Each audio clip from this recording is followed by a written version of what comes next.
खूपच नयनरम्य दृश्य आहे.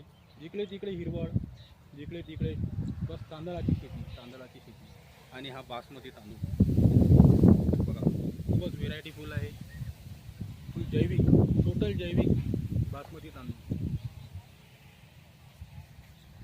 हा असा सुगंधित बासमती जो तांदूळ आहे हा विदिशा जिल्ह्यामध्ये मोठ्या प्रमाणात पेरला जातो.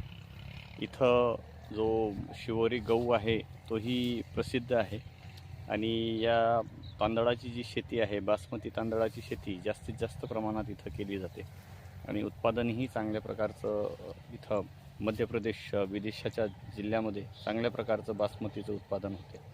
धन्यवाद.